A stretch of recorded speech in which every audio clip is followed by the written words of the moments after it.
Old Douglas and Scrooge were partners for many years. Scrooge was his number one salesman, a shrewd, covetous old sinner, hard and sharp as flint, from which no steel had ever struck out generous fire, secret and self-contained in his work car, and as solitary as an oyster. The wretched man would spend his days in cemeteries, gathering names to put on the next day's sales report. His heart, like the crawl spaces he crawled, was cold, dark, and damp.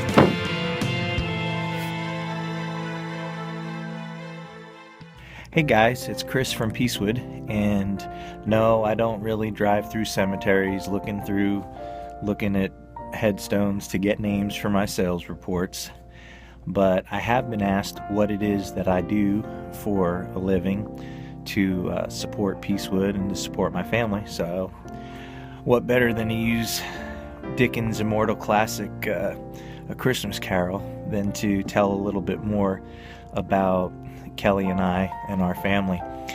Well, as you can see, I'm under a house right now. I do termite inspections, and I have a great job. It's awesome. I get to travel all over FEMA Region 4 and dispel myths about my industry and what we do, and get people happily involved with the service that my company provides. So right now I'm under a house getting ready to do a termite inspection, and it's pretty cool. I mean, people think, oh, I could never crawl under houses, but I mean, I've been doing it 20 years.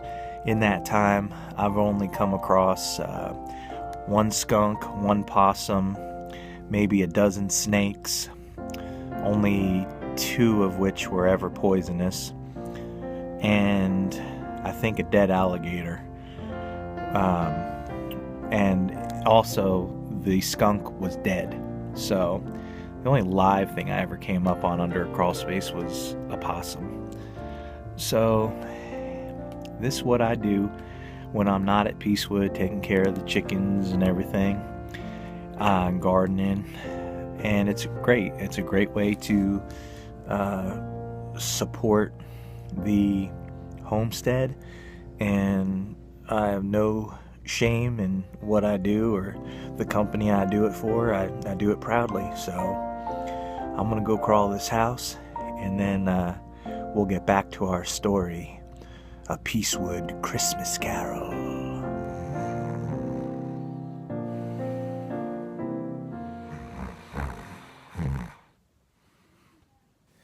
It was Christmas Eve, and Scrooge returned to Bedlam at undoubtedly some time in the early afternoon when he should have been out working. There would be hell to pay the day after Christmas when he arrived an hour early, and old Douglas looked at the GPS reports. Ah, humbug! He was greeted by his chickens, and for a brief moment he thought he swore he saw old Douglas's face in the mother hen. Are there no wing houses? Are there no Kentucky Fried Chickens? He murmured. They are still in full operation, though we are sad to say. The chickens replied. Good. For a moment I thought something had happened to prevent them from their usefulness. And I suppose you'll want something to eat today? If it's convenient, sir. Well, it's not convenient. I fed you yesterday.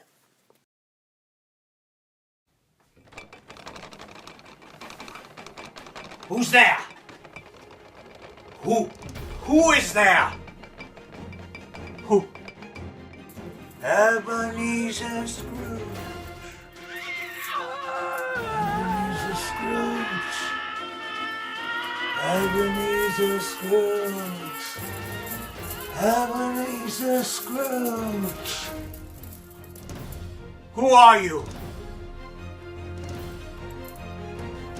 In life, I was Don Corleone, the Godfather. Now, I'm forced to roam the afterlife in these chains that I forged during life. Humbug! Why, Don Corleone died 7 years ago. In fact, he died 7 years ago this very night. Do you believe in me or not? I do believe, Spirit. I do believe. I must believe. But why? Why do you come to torment me? And why do you wear those chains? Spirit, just tell me. Just tell me what you want me to do. You can act like a man! What's the matter with you? You come in here all, Godfather, what do I do? You can change your ways. Tonight, you're gonna be visited by 3 spirits, Ebenezer. Expect the first when the clock strikes 1. Look to see me